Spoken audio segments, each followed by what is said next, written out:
Amanda, you're muted.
Hey, everybody. Can everybody hear me? Okay. Yeah. Amanda's just getting the presentation rolling and having a couple of difficulties on her end. So just give us a couple of minutes here to smooth these out, and we should be ready to roll in a few minutes. Okay. Thanks for everybody's patience.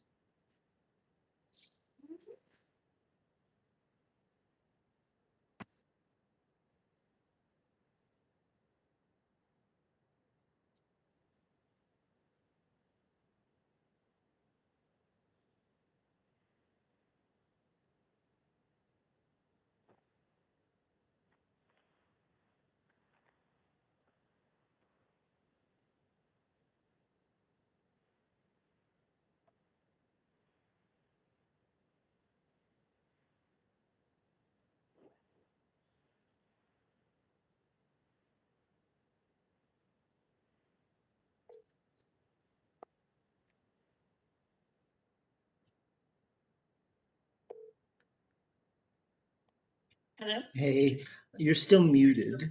You got rid of the headphones, so maybe here.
Hey, everybody. Amanda's just going to try Plan B for getting her audio started. She's having some difficulties on her end with the audio connection. So she's going to call in, then she'll be on the video, and just give us a few moments here, and we should be up and running.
There we go.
Oh,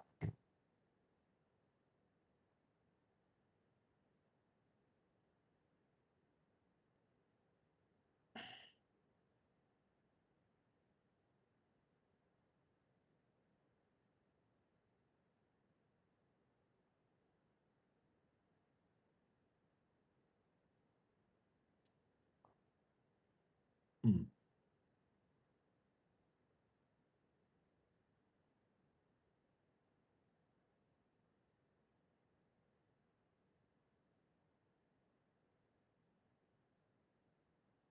Get higher. B. Hey, I'm unverified.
Hey everyone.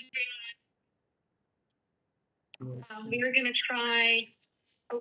Here, I'll do that on my end. Amanda, give that a try. Okay. Speak up real loud. It's still reverberating. It's a little bit. We're trying a couple things here because I can't get this to work.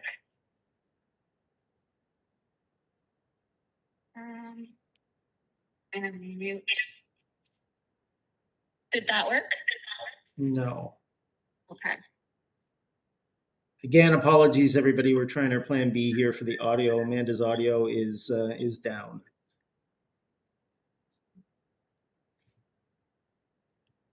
Unmute to hear others. Can you hear me now?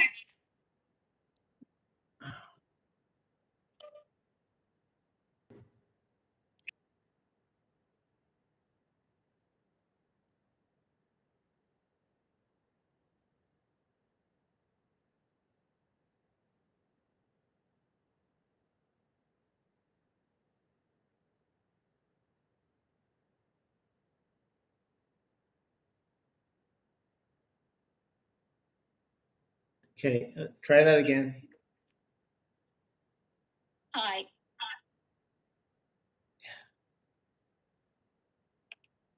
Okay, I'm gonna try and do the call again. Chris, do you want to start with the intro and then I'll call in? Yeah, sounds good. Let's do that. Okay. Sorry, everyone. Okay.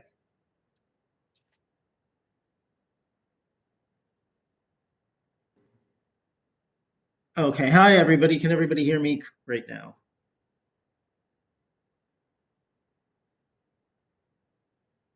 Okay.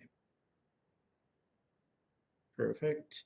Yeah, again, apologies for that. Amanda's the host and she's having difficulties with her audio. She's going to try to call in the next couple of minutes, but I just wanted to thank everybody for signing up for the 2024 building code update presented by the building department from the regional district.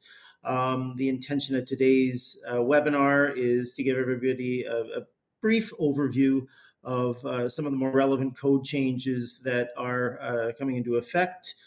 This Friday is when most of them come into effect. A number of changes for accessibility come into effect in 2025, but we're going to focus on the main impacts to builders and technical professionals in the industry in the region today. Amanda's put together a pretty comprehensive presentation highlighting all those kind of relevant aspects of the code. We've got this presentation that we've also given to our own building department staff, modified it slightly for a different audience for tonight. We are recording today's session.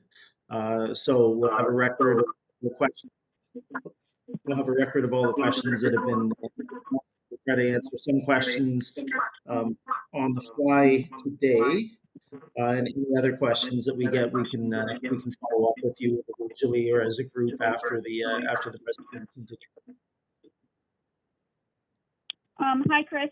Can you hear me? I can. Oh, thank you. Sorry, everybody. Okay, I gotta mute on here. Okay, now you're not getting any feedback. Now you're not getting any feedback. Okay, perfect. But you can still hear me? Sounds great. We Great. can. I can. Okay. Perfect. You're nice, loud and clear. Yes. Sorry, everyone. Yeah, so Chris said we've got this update put together for you. We're not going to cover everything that's in the code update, kind of just the stuff that portrays to mostly single family dwellings in part 9, but we are going to cover a little bit of part 3 and 4. Yeah, so and section 10 as well. And we're going to have a live in-person meeting as well on Wednesday. So if you didn't get enough today, feel free to come there. Chris will watch the chat. We also have Suzanne here, Suzanne McBriar from our office, and she's going to be watching the chat as well. And they'll put in some links to things as we're going through as well.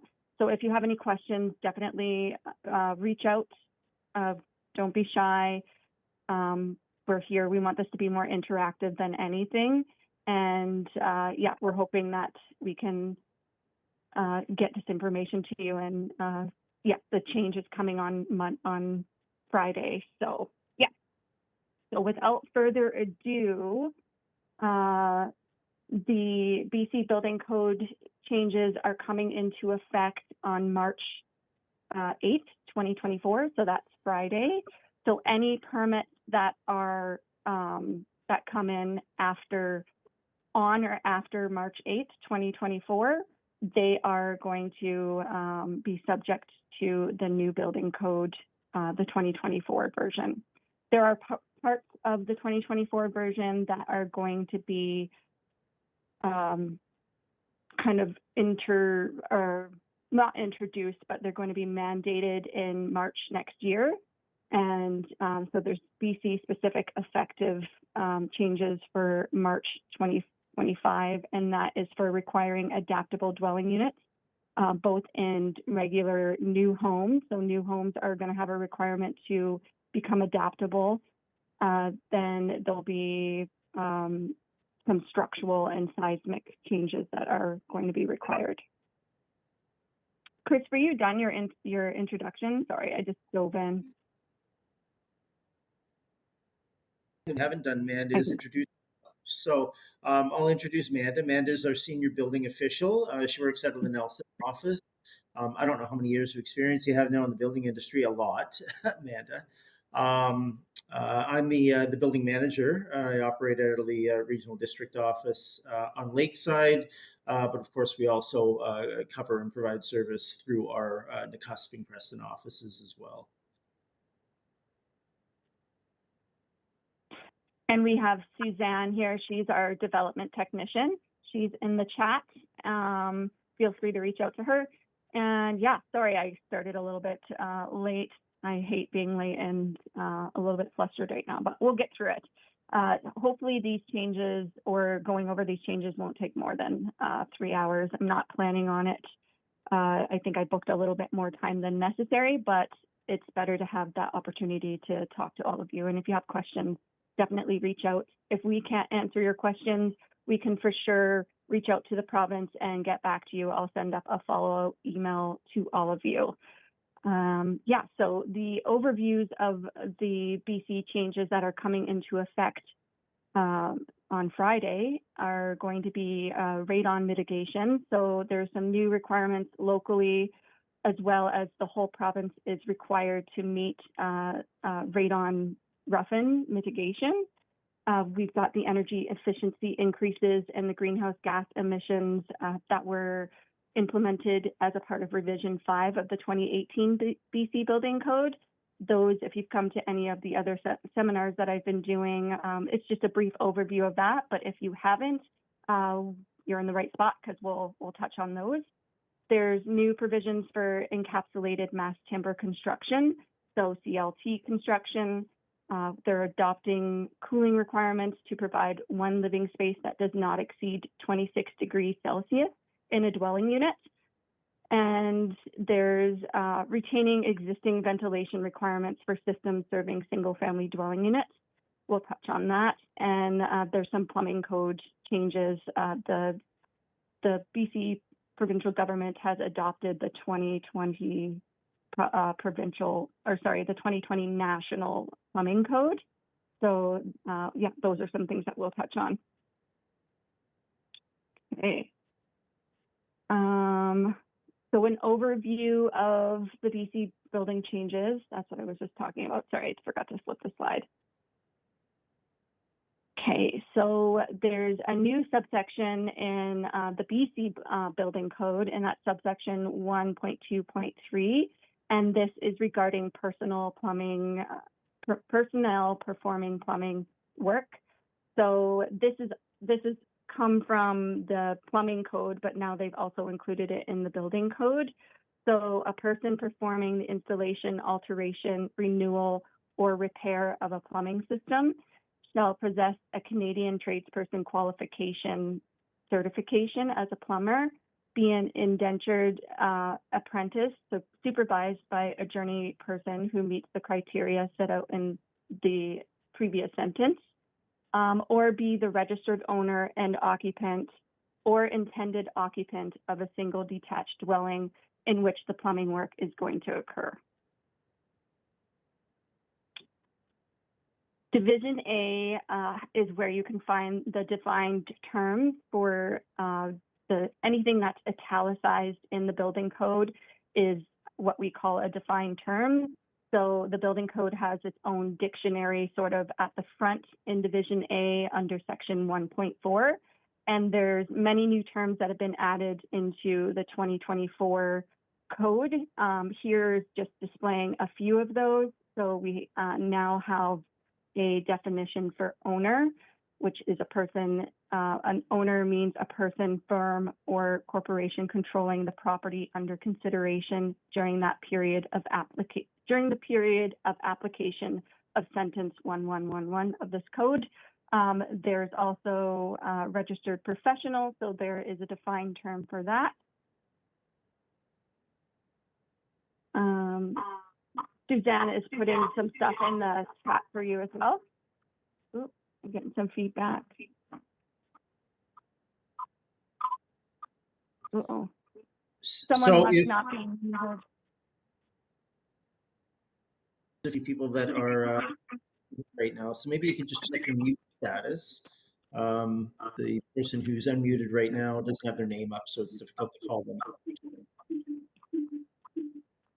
Amanda, are you able to take a look and just see? It's me. I don't know how to mute it.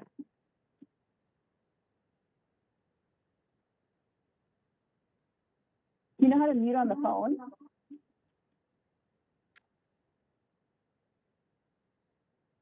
Oh, you're good. Looks like that's muted. Oh, no, and now we can't hear you.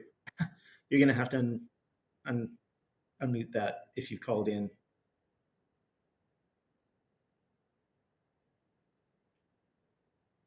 Okay, I'm unmuted now.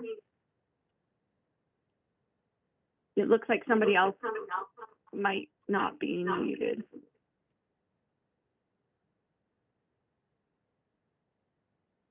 Hello? Okay, that's better. Sorry. Okay, so as I was mentioning, there's new defined terms in the building code. These are just a few examples of those defined terms. Go up. Division B Part 2, there's a new chart, a flow chart for climatic and seismic data.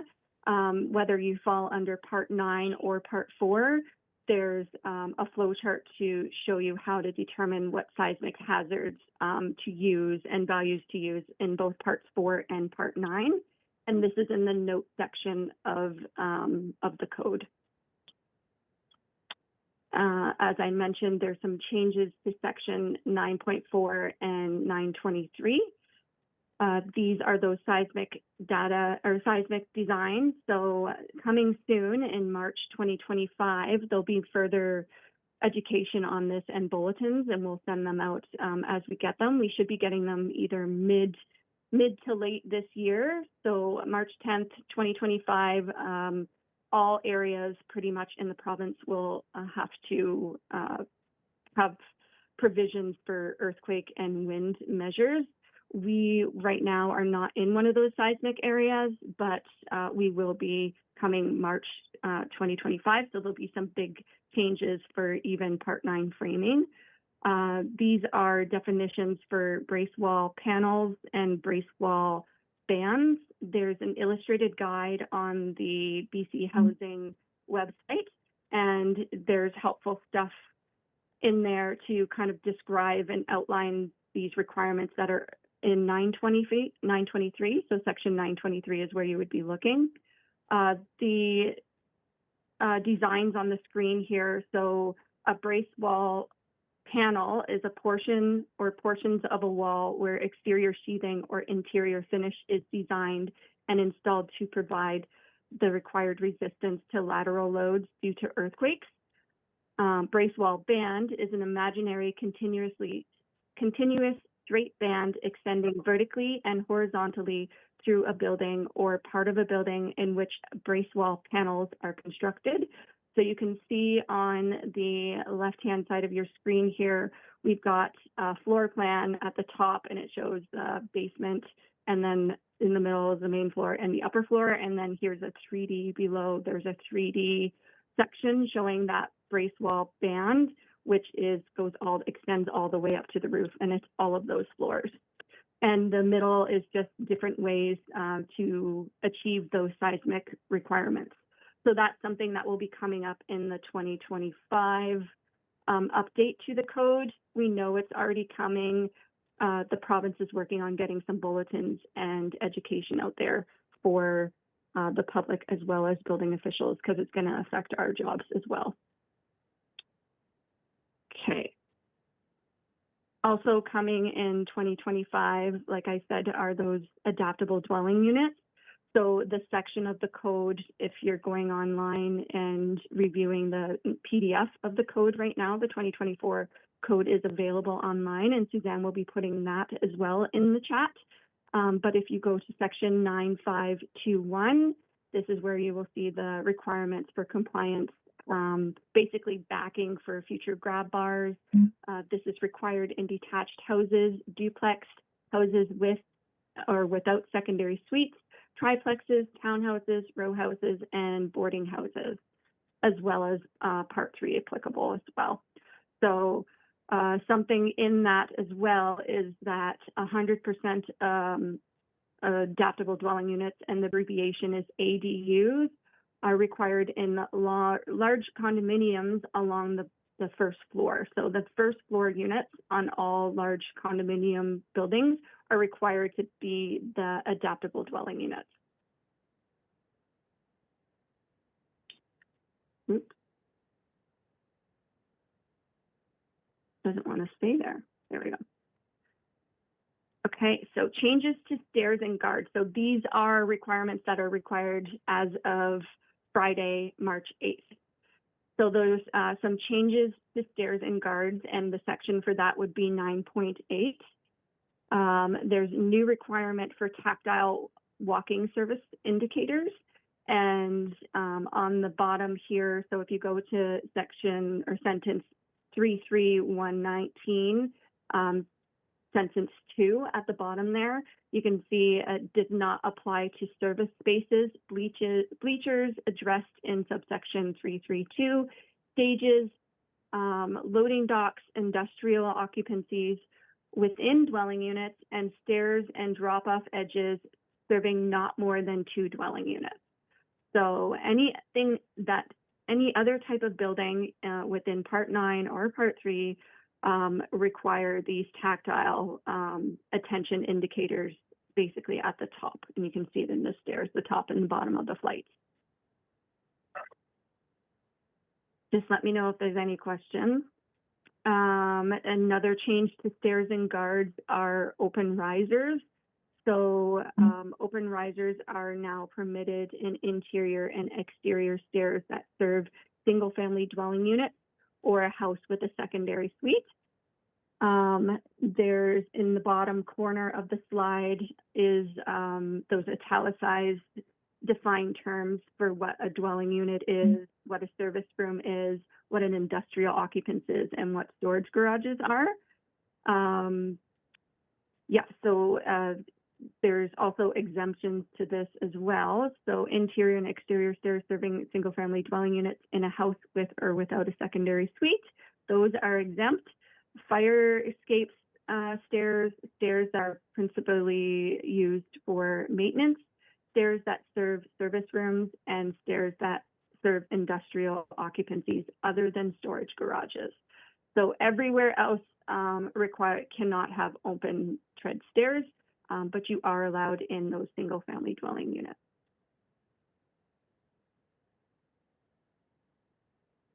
Okay, so 9.8.3 8.5, openings in guards. So the code is now included like a size for that triangular space at the in between the bottom of a guard and the surface of a stair tread. So that exception is 98852, except for guards that serve industrial occupancies. The triangular openings formed by stair risers, stair treads, and the bottom element of a required guard shall be of a size that prevents the passage of a 150 millimeter diameter spear. So that's a 6 millimeter diameter spear. So now we actually have a size and something to go by for the area restriction of that space.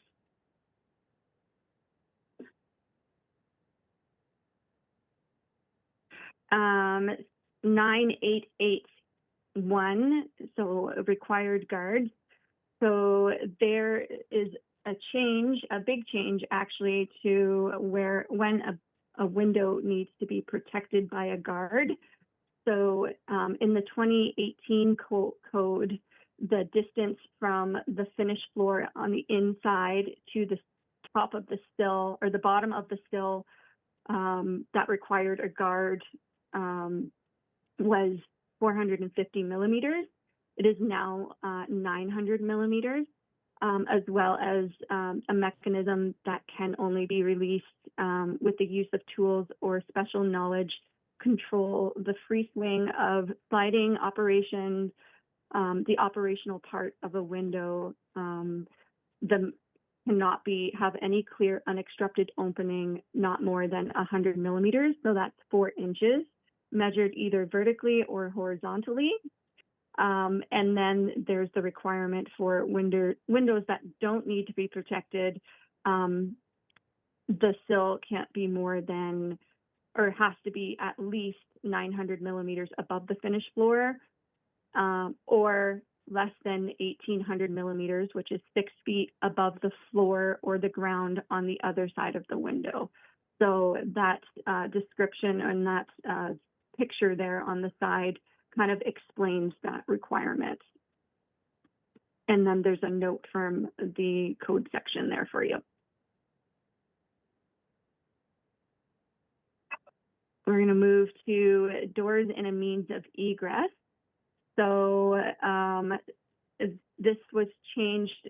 So there was self-serve storage suites of not more than 28 square meters in gross area that are in warehousing buildings of not more than 1 story. This has changed from 20 meters squared in the 2018 code to 28 meters squared. So they're giving you a little bit of area leeway there. There's also door latching and locking and opening mechanisms. So section or sentence 9967, the door release hardware on doors and a means of egress shall be installed 900 to 1100 millimeters. So in the 2018 building code, it just had a maximum height. Now there's a maximum height as well as a minimum height to install the door latching or locking mechanisms on the door. Exit signs. So there's a new sentence that's been added. This is more for those occupancies that such as stores or doctor's offices, stuff like that. So anywhere there's a required exit sign, an additional exit sign displaying the word exit in tactile form that complies with subsection 383 shall be mounted on the approach side of exit doors. So this is a new requirement to have these exit signs with braille on them, so that it helps people that can't see. Oops. Okay. Section 910, so under the fire protection section, there's a renumbering to make space for some other sections that they've added in the code. Just want to mention that. So they've renumbered the separation of public corridors and added a new sentence for no fire separation required in a sprinklered for area between public corridor and space containing plumbing fixtures, as well as the space, provided that the space and the public corridor are separated from the remainder of the story by a fire separation, having not less than that required between the corridor and the remainder of the story. And the plumbing fixtures are not located within a dwelling unit or a suite. So if you have a janitor's closet, for example, with a sink in it. 9, 10, 14 regarding spatial separation, so the distances between buildings. There's a new sentence that's been added to exempt detached carports not serving more than one dwelling unit or a house with a secondary suite. So those types of structures can now fall under 9, 10, 15, which have a bit more leniency to where these structures can be placed in accordance to other buildings and the actual dwelling unit on the lot. 9, 10, 14, 5. So the construction of exposed building face and walls above exposed building faces. Oh, I probably read that wrong. So they've added a new part to the sentence there. So it used to just need not to conform to the type of cladding. They've added as well, it doesn't need to conform to the type of construction. So that was an exemption for garages and accessory buildings that serve a single family dwelling unit. Okay, so this is another big update that's coming. We do have radon mitigation in our area. The province, the new code is requiring that radon mitigation happen or be built everywhere across the province. There's a new edition of a radon standard that's been referenced in several sections of the radon section, and we'll go over what those mean for the radon mitigation around here. There's changes including updates to materials and design, as well as a pressure test is required. They've removed the sentence that says if you're occupying the building for 4 hours, less than 4 hours within a 24-hour period, you don't have to do the radon mitigation or depressurization of the slab. They've removed that, and now any conditioned space in the subfloor shall be provided with rough-in subfloor depressurization system, so radon mitigation. There's now additional information that's referenced in this new guide or standard for both passive and active design. So whether or not you're passively doing your radon, or if you measure and you find that you have a high radon count and you need to put a fan, that's the active design. So the section that we're referencing for radon is Article 913.4.2. And what I have at the bottom here is the defined term for conditioned space. So conditioned space means any space within a building, any space within a building, the temperature of which is controlled to limit variation in response to the exterior ambient temperature by the provision, either directly or indirectly, of heating or cooling over substantial portions of the year. So basically, if you're heating or indirectly heating a space, it requires that radon mitigation. And there has been some questions about this even from building officials, and we're seeking further clarification from the province regarding that indirectly. Like, does that mean unheated detached garage or unheated attached garages? We're not sure. We're going to find out some more clarity on that, and we'll get back to everybody. Oop, I went down the wrong way. Okay. So 913 is that rough-in for depressurization of your floor system. This is just basically the code on the left here. Some of the stuff is very much the same as it was in 2018, but there are those sections or those sentences that reference specific areas of that CAN radon standard. And for instance, so if you go 913.431 and then you scroll down to E, so consists of pipes and fittings in accordance with section 713 of that radon standard.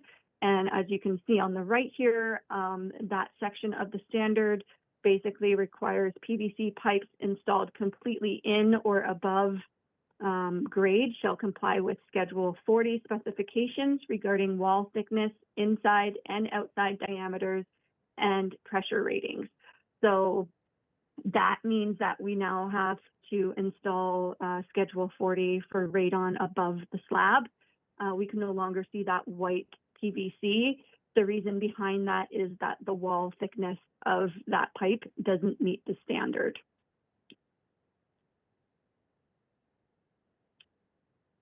Sorry, this was the section, or this was the page that I was just referring to.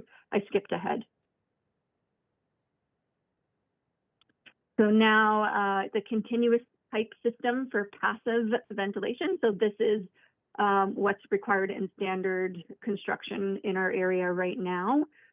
So the roof penetration only insulated where in non-conditioned space. So you see it passing through the attic there. When it passes through the attic, it needs to be insulated, just pipe insulation, and then not permitted in exterior walls, and the labeling for the entire length at 1.8 meter intervals. So that's every 6 feet. I believe it was 4 feet in the previous code. So that's a change there. Pipe terminations, the reference in the code tells us to go to that standard again. So for passive systems above the roof, must be corrosion resistant, screened with mesh, opening size of the mesh of 10 millimeters to 12.5 millimeters, a minimum of 1 foot or 30 centimeters above the roof, a minimum of 2 feet above any windows, a minimum of 3 feet above air intakes, and a minimum of 10 feet from walls or windows. So that's if it comes out the side, you want it a minimum of 10 feet from any, oh wait, no, that's coming out of the roof. There are requirements for it coming out of a wall, but those haven't changed. Okay, so for those active systems, so if you find out or you know that you have high radon in your area and you need to go, or you built and then you found out that you've got a high radon count and you need to make it an active system, so you need to put in that fan. The active system rooftop, gable end, or sidewall venting is permissible near ground level. Moisture, ice accumulation on surface must be minimized. There's a 2 meter clearance to the mechanical air intake, a 2 meter clearance to openable windows, and it must be 2 meters above a paved sidewalk or driveway.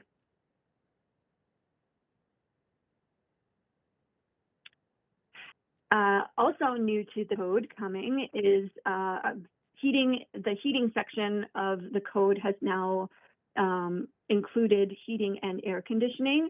So due to the heat dome, the province has introduced cooling requirements for single family dwellings, as well as Part 3 as well. So they've added the cooling systems. They've renumbered separation of public, oh, sorry, that's actually a typo there.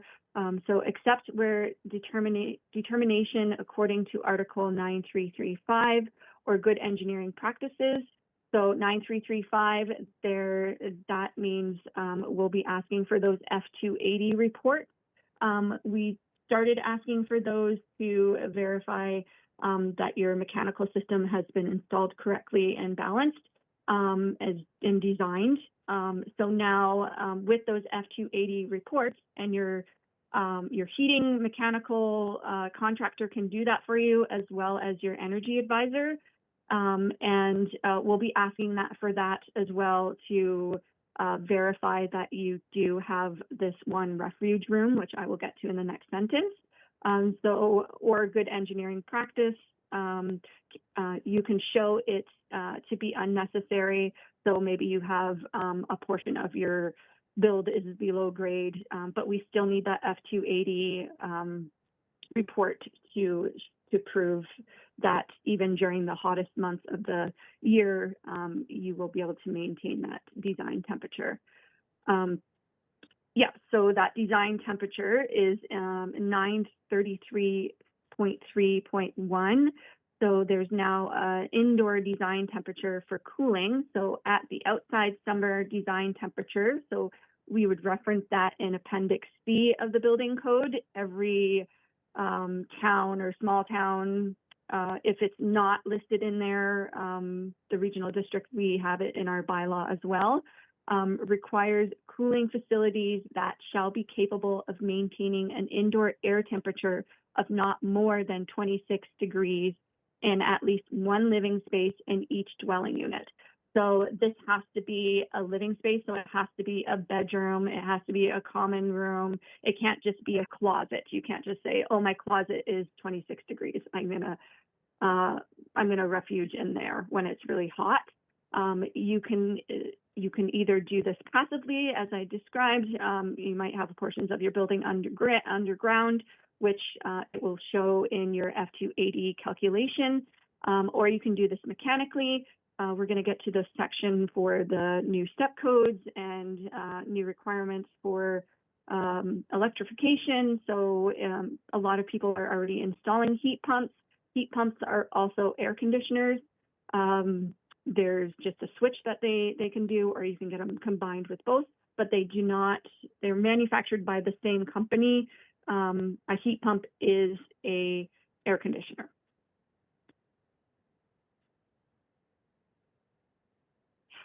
On that, we're going to move to the energy step code and the zero carbon step code. So the sections that we're going to be referring to are section 936 and 937, and those are for Part 9 applicable houses. Mostly, it does include some multi-family residents with less than 20% common areas, but any other type of occupancy that falls in Part 9 would, for other parts of Part 9, would fall under Section 10. So Section 10.2 are the energy requirements, and Section 10.3 is the new zero carbon step code or greenhouse gas emission target section. The differences between the two, the energy step code and the zero carbon step code, are the energy step code seeks to address energy consumption via increased energy efficiency. So an example of that would be increasing your air tightness, which we're already on, we're comfortable with.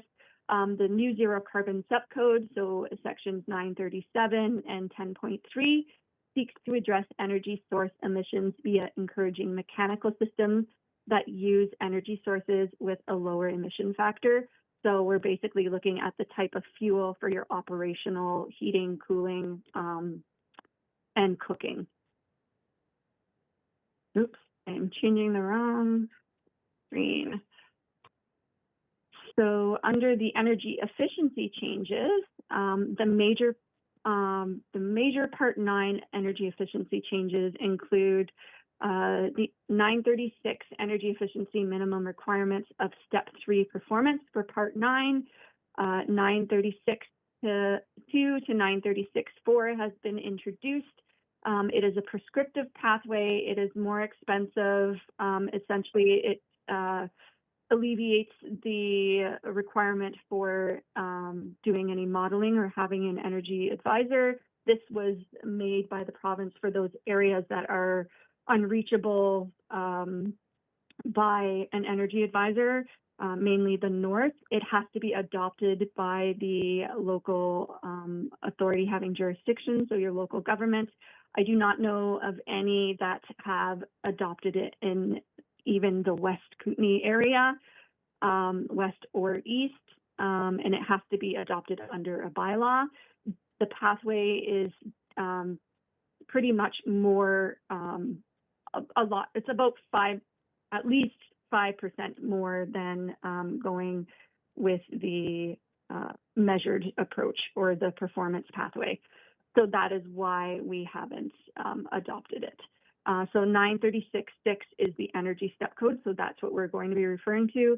There's a section 936.5, which modeling can also be done, and it's based off of reference house target, but it also requires you to have your energy advisor involved. Farrell is asking, are all existing buildings, oh, I missed it. Let me pull up the chat. Are all existing buildings excluded from step code net zero energy requirements? All existing buildings, there's not a code for existing or retrofit buildings right now. And these, what we're talking about are just new buildings. There's going to be something coming up that I'll touch on called the high efficiency energy standard, and it's going to affect retrofits largely. And we, the regional district, sent a letter to the province with our response and how we thought that our area would handle this and be prepared for it. So I'll get to that. But what I'm talking about right now, Farrell, is only applicable to new buildings.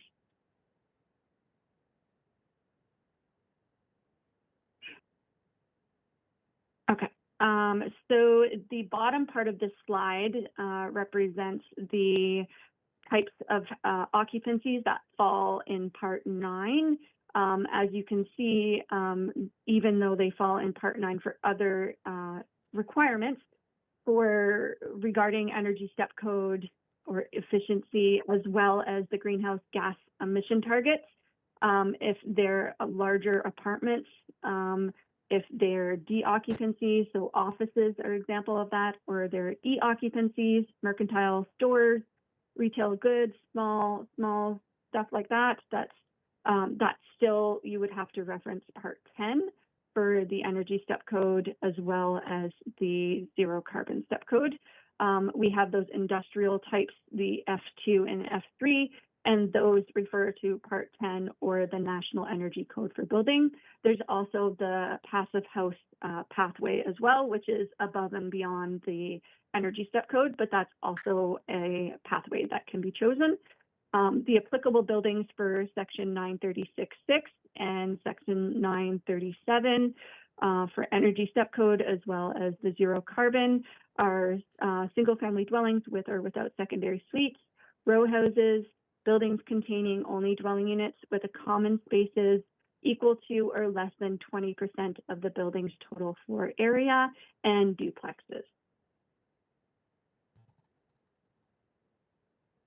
So now we're going to move into the Part 10 section for energy efficiency. Like I mentioned, depending on the type of occupancy of the building or use of the building, it will have to meet minimum and maximum step codes.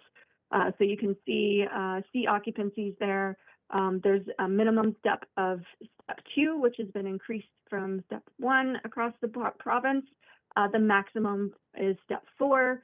And then we can see here hospitals have only a step 2, or they can meet Part 8 of the National Code, the National Energy Code for buildings. Just going to check the chat again. Okay, Chris is just putting a link in there for energy advisors in the area. Okay, so now we're going to move on to the zero carbon step code. So this is that 937 and 10.3. So the easiest way to explain the zero carbon step code is by speaking to the prescriptive pathway in in Part 9. So Part 9, even though we just went through that with the energy efficiency, it has to be adopted by your local government. The prescriptive pathway in Part 9 for the zero carbon step code is the most restrictive. So that's always going to be open for you to choose, again, because it's the most restrictive. So the easiest way to explain it, though, is that the measured values, oh, I'm getting some feedback.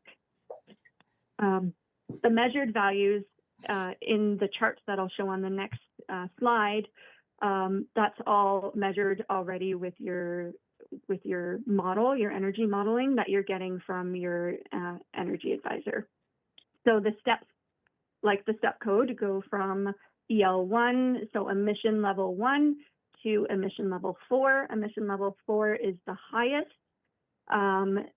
So emission level 1 represents measure only. So that just requires you to supply us, the local authority, with your measured GHG emission factor. So the EL2, so emission level 2, is moderate carbon performance. So here you can use fossil fuel water heating as well as cooking, but your space heating system must be decarbonized. So I've got a picture there of an electric heat pump. Emission level EL3 is your fossil fuel cooking is still allowed, but your space and your water heating systems must be decarbonized. And then you've got the top level there, which is emission level 4. And here you're not allowed to use any fossil fuels for your space and your water heating, as well as your cooking. Something to mention about that measured or the performance pathway. So this is just describing that Part 9 prescriptive. The measured performance does not include cooking, so it doesn't factor in cooking. If you go passive house, it does factor in cooking, but just this prescriptive factors in cooking. Something else to mention is that your wood stoves, so your backup or your redundant heating, so you've got wood stoves or gas fireplaces, those are not, those are exempt from the zero carbon step code. As we know, we're rural, our power goes out quite often, and we need to have some way to keep warm. So you can still have your wood stoves, which are pretty popular here. So this does not affect that. The next slide here. So these are the code tables. So the top table here is from 937. So that's for those Part 9 applicable houses, essentially residential occupancies. We've got the greenhouse gas emission level. So the emission level 1 to 4 over on the left-hand side. We've got your performance metrics, which are both the columns to the left there. We got the prescriptive requirements only in the Part 9 table, as I mentioned, and that's what I just described on the previous slide. If you're doing the measured or performance based, so this is measured by your energy advisor, you would start in that first column to the right of the emission level. So if you were meeting, say, EL3 or emission level 3, you would go for 440 greenhouse gas emissions, and that's expressed in kilograms of CO2 equivalent, so any type of carbon producing gas per year. And if you don't meet that 440, you can move to the center column, and the center column has essentially two metrics that you have to meet: the greenhouse gas intensity, as well as a greenhouse gas emission level as well. And this middle column is easier achieved by larger homes, or medium and larger homes. The bottom there, that is the for those other types of occupancies other than residential and the larger residential Part 3 buildings. we have offices and those business and mercantile occupancies. You can see that each emission level only has that greenhouse gas intensity expressed in kilograms of CO2 equivalent meters square per year. That's based on your area. And depending on your occupancy, there's different metrics that you have to meet for each emission level. So as it says there, this data is already being accounted for, it's already being measured, it's being included in your documentation that you receive from both your energy modelers for the Part 10, as well as your energy advisors for those Part 9 houses. What the province has done with that change is updated these compliance checklists or the compliance forms. We've got a new title page on the Part 9. The Part 9 is displayed on the right-hand side. You can see there's a section for the energy step code. So it says the achieved level or the proposed level if it's a pre-construction. And then we've got the zero carbon step code on the left-hand side. The page behind there looks the same. This is what, this is like the contractor instruction page. This is what building official will be looking at when they're doing plan checks, as well as what we bring to site to identify and verify that what's been constructed on site matches the model. So if something doesn't match this form, we will call it up in a failed report, essentially. So what we're trying to do is making sure that we hand this out, back out when you come and get your permit package, so we know, so you know, and we know that this is like your Bible. This is your recipe for your house. On the right-hand side, there is the Part 10 and the Part 10.2, which is energy, and 10.3, the zero carbon step code compliance checklist. This is usually included by energy modelers or professionals in the reports for the larger buildings. Usually the larger buildings have multiple types of occupancies, so it's a weighted or an averaged number. So it's a lot more convoluted, the Part 3 or the Part 9 complex buildings, depending on the types of occupancies. There are great, if you want to learn more about these compliance forms, there's really great seminars on the Energy Step Code website. So if you go to theenergystepcode.ca, you can go into compliance tools, and there's some really good pre-recorded sessions with Mark Bernhardt, who was instrumental in creating these and revising these reports. Oops, I went too far. So this slide, at the top here in the green, has what the provincial minimum requirements are. As we've noted, the zero carbon step code has to be adopted in or opt-in by your local government. The Regional District of Central Kootenay has not adopted any part of the zero carbon step code. So if you want to be ambitious, you can do that. I know the city of Nelson, because I just came from there, I was working there. They are implementing emission level 3 for their housing. So that's something to keep in mind. But right now in the green is the requirements as the code stands. So as of May 1st, 2023 to current, there's a minimum of step 3 for Part 9 complex buildings as well as Part 3 buildings. So those buildings that are required to comply with 10.2. Step 3 minimum requirement for houses and those residential buildings applicable to Part 9. I did want to mention here, so there's some upcoming provincial targets that are coming soon. So with the Energy Step Code, you can see that 2027 is the next big move for the rise in Energy Step Code. A lot of what we're getting and receiving on our compliance forms is at least 4s and 3s right now, so I'm not too concerned about that. regarding the zero carbon step code, so to reference that would be the BC roadmap to Clean BC roadmap to 2030. And that's the goal for the province, wants to be at zero by 2030. So as you can see here, they've got they've planned that emission level 2 would be implemented sometime this year. From my discussion and questions asked to the province lately, it sounds like they're more likely to require that emission level 1. So only recording it, which you're already doing on those compliance reports anyway. So it's just something to think about and look forward to. This is something that's coming, and as Farrell was asking, things that apply to retrofits in existing houses.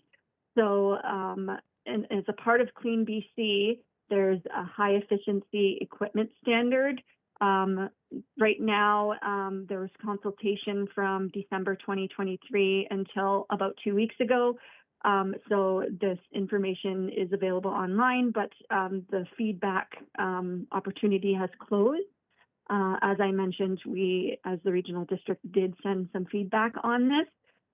But essentially what this standard is saying is after 2023, all new space heating and water heating equipment sold and installed in BC is required to be at least 100% efficient. And for all you gas fitters out there, that means that things are going to start getting electrified, because anything that, for a gas furnace, for example, the highest efficiency it can meet really is 95%. Same thing with the on-demand gas boiler.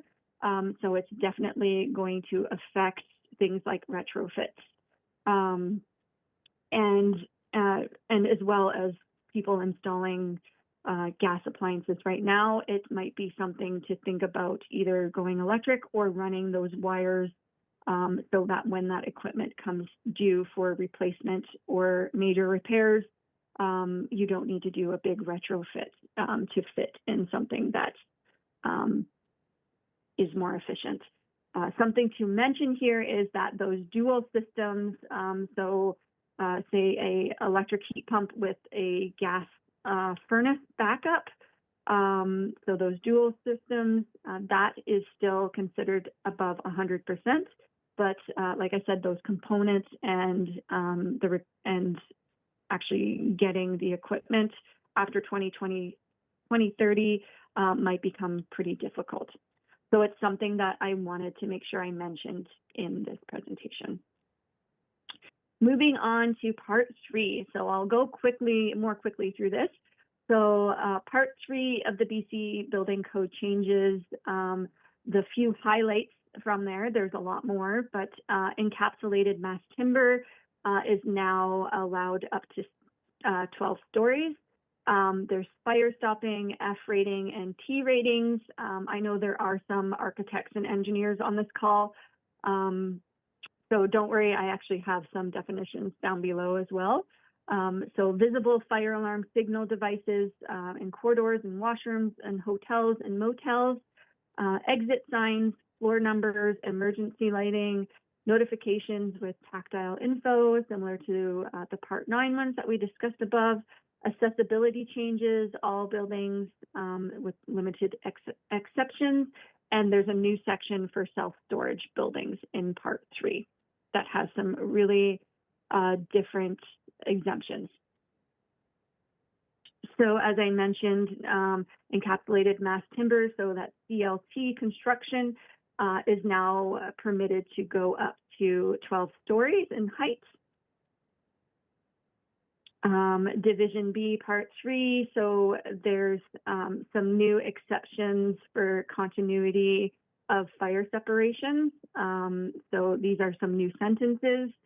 I won't get into them, but again, those FT ratings, for definition, F rating equals the amount of time the penetration through the fire separation must remain intact and prevent the passage of flame. And then the T rating is the temperature prevented on the non-flame side of the assembly, rating of 25 degrees Fahrenheit of temperature rise.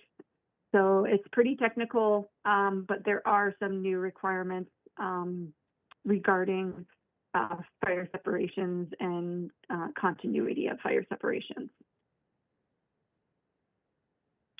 Accessibility changes. So this is something that's going to end up affecting new and any buildings that are not new, but going through renovations, and I'll get to that. And it's only Part 3 applicable buildings, so not those Part 9 buildings. Mandatory backing for grab bars in all residential buildings. Something else, these requirements are not coming into effect until March 2025 as well. And there's going to be a bulletin coming out later this year from the province going over all of these requirements. So don't worry if you don't get this today, it's coming. So all entrances are required to be accessible, including door operators. There's requirements for accessible and limited mobility washrooms, stalls, and urinals. There's new requirements for universal washrooms, including design changes, including adult accessible change tables in certain occupancies. I'll go over that, as well as lateral transfer space for those accessible tables, adaptable design guidelines, accessible water bottle filling stations. So universal washroom design. So as I mentioned, there's some changes there. So there's a requirement for accessible change space in a universal washroom or the main entrance story of a building of an occupancy A. So those are assembly type buildings. So large like theaters, stuff like that, theaters and restaurants. B2 occupancies are long-term care homes, hospitals, stuff like that. And E occupancies are mercantile occupancies. These are stores, but they're more on like the larger size, like Walmart, anything that applies to Part 3 in the building. And these again, they're adult change tables. They're not child ones. So the new requirements for that are under Section 38313. So we have that clear lateral transfer space inside the stall. There's dimensions there. There's new provisions for a 1,700 millimeter diameter turn space, which used to be 1,500. So that's a change.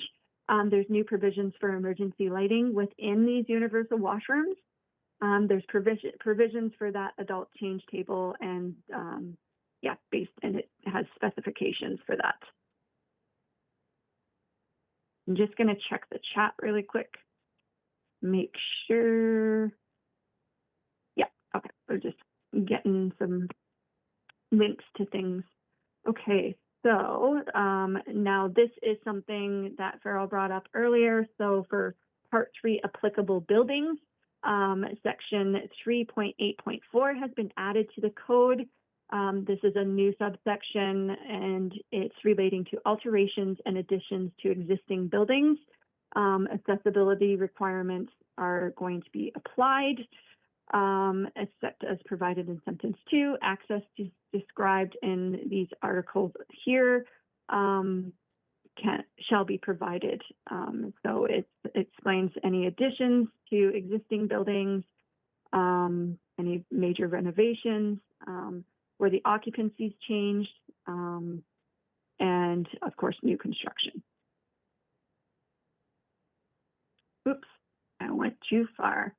As I mentioned above, we have those adaptable dwelling units in Part 9, but we also have them as a requirement in Part 3. So that section is 385, and again, this is coming into effect in March 2025. And something to note here, along with those adaptable dwelling unit requirements, if you have a multi-residential building, multi-stories, the first story of that residential building, every every dwelling unit on that first story is required to be an adaptable dwelling unit. So that's something to keep in mind for the architects in the room. There's a new section, section 3.9, and it's regarding self-service storage buildings. I've been having so much trouble trying to say that lately. Yeah, so it's a new section that's been added to the code.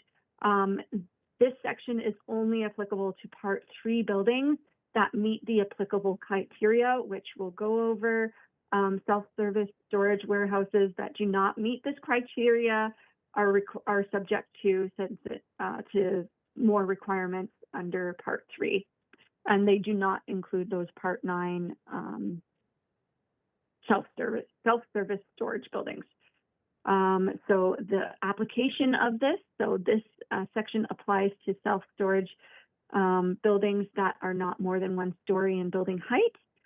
They do not contain a basement or a mezzanine. They consist of individual self-service storage units with external access only. So those roll-up type doors that you see that you can access only from, they don't have a common interior corridor, are used only for no purpose other than storage, and except as provided in the sentence, contain no other major occupancies. So that sentence basically says they are allowed to have 1 dwelling unit within these buildings as well. So the change is that you can group these buildings and consider them as one. So for spatial separation requirements, as well as occupant load, stuff like that.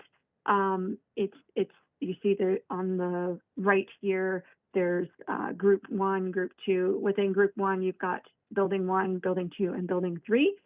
So all of those can be considered a group or a single building regarding things like occupancy. They have to be, they will be classified as F2. And yeah, so this section is new. It's definitely something that the engineers and architects in the room want to check out. The Part 4 changes. So I just have one slide on the Part 4 changes. There's actually a really good session offered by the Engineers and Geoscientists Association of BC, so EGBC. And Suzanne's going to put that link in the chat there. But essentially, the big changes for Part 4 are low roof guidance close to the ground. So there's new snow drift stuff in there. There's new standards for snow loading requiring where 2 roofs are less than 5 meters in elevation. Roof deck parking and snow loading, solar panels, and relationship to snow wind loading on roof. Their storage racking requirements requires professional engineers, and importance of category of building to be added to the structural drawings. So any structural engineers in the room, you definitely want to check out that website and that link to the session by EGBC. Okay, so we're almost done. So the BC Plumbing Code changes. So one big change is that last year the province adopted the national code, the National Plumbing Code of 2020. And some of the changes within that code there's new terms, so there's new defined terms, and non-potable water systems, including connections to public systems. There's new provisions for that. Fibro cement, PRT, cellular core, PVC. There's new requirements regarding this type of piping. Bathtubs and showers require automatic compensation valves. There's a lower max hot water temperature for seniors or healthcare facilities. It was 49 degrees Celsius. Now it's 43 straight across. So even those smaller healthcare facilities, you can go to 43 degrees. There's flexible water line standard, a new flexible water line standard. There's provisions for subsurface water sumps requiring water airtight lids, and they've deleted that 2.5-inch pipe reference. And that brings me to the end. So if there's any questions, please feel free to post them in the chat. If you come up with something later on, feel free to email us. I'll also send out a summary of everything along with the slides and the links that we posted. And if you have any questions, if you have any follow-up with the province, we'll come back and reach out to you folks. So if you have any questions, feel free. If you don't, I still ended pretty early, which I'm very glad that you all stayed on the line to deal with my technical issues. But yeah, thanks for coming if you don't have any questions.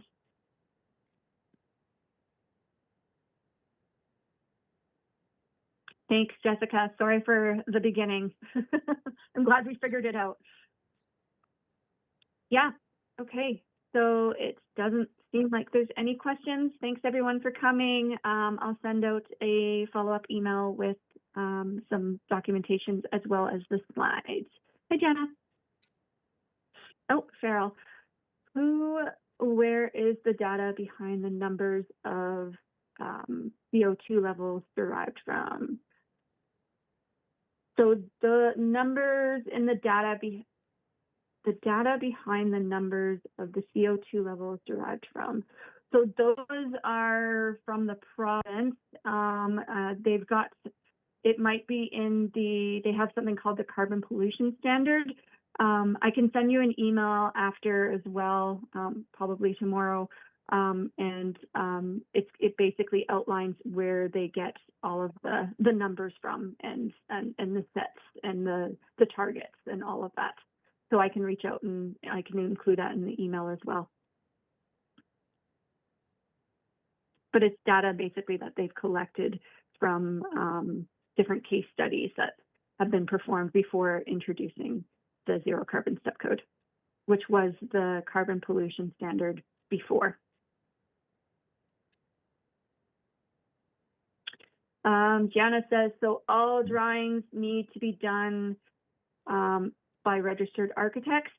That is only for part 3 applicable buildings, only when you're dealing with part 3, as well as the Architects Act has requirements for number of dwelling units. So, and some other factors. So if you have a question about that, definitely reach out to me and yeah, I can get you a better idea. So not for part 9. Was there any mention of R value changes coming to say ceilings and walls? So there is some changes for if you're doing renovations. They've increased some of the changes in those standard charts. Actually, no, they haven't. Only if we're going the prescriptive pathway on the or the energy step code, those values have increased. And when I talk about that, the cost of going to the prescriptive versus performance, that is why. So in our area, I think in area 6 or zone 6 of the province, they go up to like R80 in the ceiling. But right now, if you're doing a renovation, that's pretty much standard. Those haven't changed. Hi, Al. Yes, we will send copies of the slides as well. Thanks, Joel. Hey, thanks, Amanda. One other question, if you can hear me. Yeah, I can hear you. In the slide, and I know you kind of flipped through it on the continuous pipe for passive radon venting. And you showed in the attic where you're going to have to insulate in the area where it's unconditioned. Say that pipe is passing through a garage, sort of, you know, the classic, a garage space, sort of kind of conditioned, but unconditioned, I think, to the coast. So that, So it would be considered non-conditioned, so you'd have to insulate it. It's similar to when you're passing ducting through your garage. You still have to insulate it. Gotcha. And is there a prescription on pipe insulation? Like, what's the? So like, it 'cause just I've heard says mixed- insulated. I don't know, because you know how some there are prescriptive for ducts, for example. So ducts and pipes are required to meet the standard of whatever the wall is. And you could probably fault that under this. So it would be the similar to what's required for those ducts that pass through that unconditioned space. Great, thanks. And then, is there anything to the number of turns or elbows or anything further So to? the number of turns, there's nothing in there. It's just when you do turns, you have to label it. Okay, And maybe I'll thank jump you. in too. There is language about reduction of horizontal runs of the radon pipe. I think Amanda actually touched on that. Yep. Perfect. Yeah, that 1.8. Yeah. Hang on, I'm gonna pull up this slide here.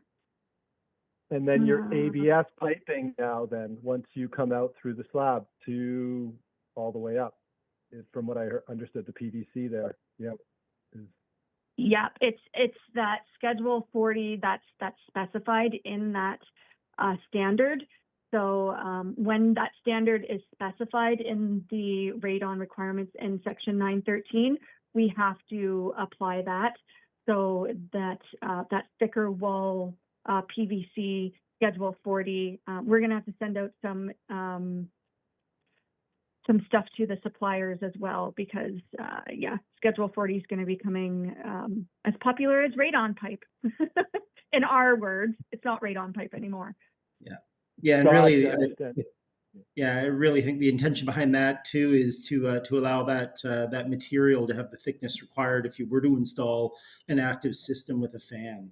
That Schedule 40 is better able to hold that fan and provide that structural support for it. Gotcha. Yeah. That's As well as that's it good. doesn't, the pressure doesn't collapse the pipe as well.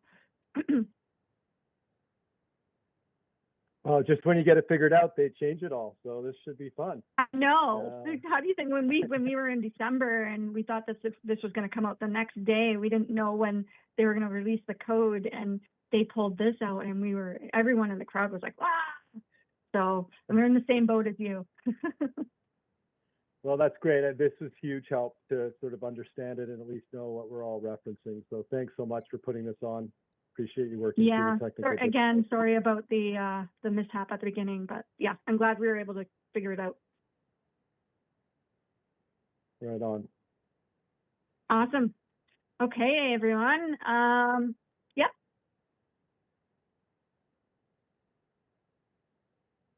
I think Jessica has a question here. Oh. Is it online? Is it on the chat? I just saw a hand raise up. Oh, okay. Oh, not Jessica. Awesome. I do that all the time. Yeah. Great. Well, if you guys have any follow-up questions, definitely I'm going to send you the slides and everything and all of those links. So if you have questions, feel free to email me. You'll have my email. And yeah, if I can't answer it, we'll for sure reach out to the province. I sit on the Step Code Council, one of the co-chairs. So I kind of got an in with them, talk to them all the time. So yeah, we'll get an answer. Yeah, and Amanda's really front and center on all this stuff. Really, she's been teaching a course at BCIT over the last year or so on passive house and net zero buildings as well. So yeah, great source of information, Amanda. Just to remind everybody too, we are having an in-person session at the regional district office at Lakeside Wednesday. What is it, 9 till noon? Is what we're doing, Amanda? We are doing 9 till noon. Yep. It's on the title page here. I'm still sharing. I'll scroll up and you can, there's still like 20 seats available. So you can go to the links that were sent out and the posters that are up. However you got on Yep. here, you can go to the in-person event as well. So 9 to 12 at our head office in Nelson. Yeah, and if you're not going to attend, certainly if you want to pass the message on to your colleagues who may want to attend in person.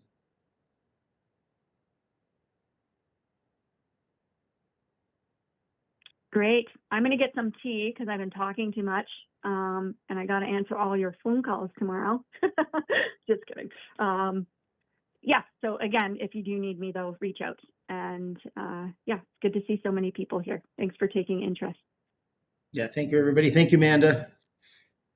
Thanks. I'm going to end the meeting. Thanks so much. Okay. Take care. Bye.